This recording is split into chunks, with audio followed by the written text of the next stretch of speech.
Day mga lodi ko ay maulan na gabi. Patagyan. Maulan na araw po sa ating lahat mga lodi. Ingat-ingat po tayo mga lodi ko ay sa bagyo mga lodi. Pero ngayon mga lodi, nandito kami sa may Robinson, Fairview, kasi mga lodi ko ay nadukutan yung anak ko. At kasama doon yung aking ATM at yung mga ID kaya pupunta ako dito sa BPI mga lodi ko ay.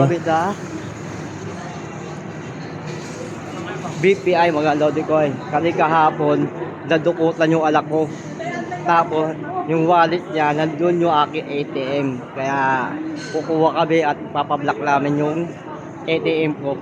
Ang laki lang pera nun mga lodi, siguro mga 1.5. Kaya ka mga lodi ko ay tanong muna tayo. Pag may ito kuya, kahapon kasi yung anak ko nadukutan. Kagaba yung ATM ko. Paano ko pag gagawin para may makakuha ulit ng panibagong ATM? Punta siya rito para May bayad po kaya yun? No, tanong mo ito, para ba ito? Ikaw ba naman una, mamaya na ako. Okay mga lodi, yung alak ko muna ang pinauna ko.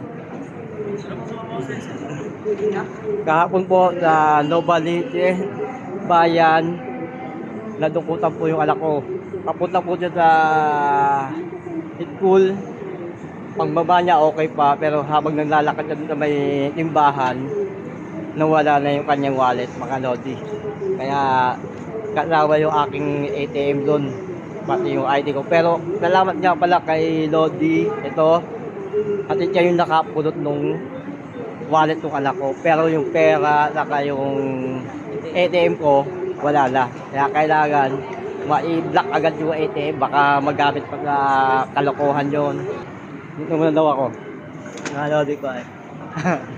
Tambay-tambay muna kami sa BPI habang yung anak ko nasa loob. Pero yung forma ko talaga wala Lodi oh.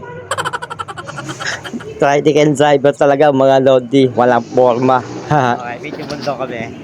At yun na nga mga Lodi ko ay hindi nang tagal mga Lodi. Pinatawag na ako ng anak ko para magbigay ako ng ID ko. Yung valid ID mga Lodi ha. At siyempre, hindi mo mawawala yung aking pangmalakas ng firma mga Lodi ko ay. At yun na nga mga Lodi ko ay, habang naghahantay kami mga Lodi, nakita ko yung napakaraming pera mga Lodi ko ay. Ang lunutong, mapapadalaon ka na lang mga Lodi ko ay. Kaya ako makakawa ka ganyan. At eto na nga mga Lodi ko ay 1 week ko makukuha yung ATM ID ko mga Lodi. At hindi lang yung mga Lodi ko ay nagbayad pa ako ng 200 pesos mga Lodi para sa ID. Salamat po. Yan lang mga Lodi, okay na. Hindi pa nakuha? Sa ano pa lang, sa left na, yun diba, Webe? Oh, Hindi, ibig sabihin hindi pa nila nagalaw. Hindi pa, di ba? Yung na lang, nabayad kami ng 200 para doon sa ID, mga Lodi. Pero okay na rin yung mga Lodi.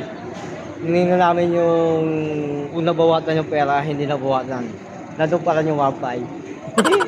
Okay, tara. Hindi Oh, saan tayo ngayon? Sa SS nga. O, tara, doon naman tayo. Ay, mga Lodi ko. Okay. Hindi na ako nila pakikinabagan yung kasi naka-block lang po. Naka-ano na yun. Basta mga Lodi, payo ko lang mga Lodi ko ay mag-iingat po kayo sa mandurukot. At umaari, huwag na kayong gumamit ng wallet. Okay na mga Lodi, hanggang dito na lang muna mga Lodi ko ay. Bye-bye! Sabi yung SS dito.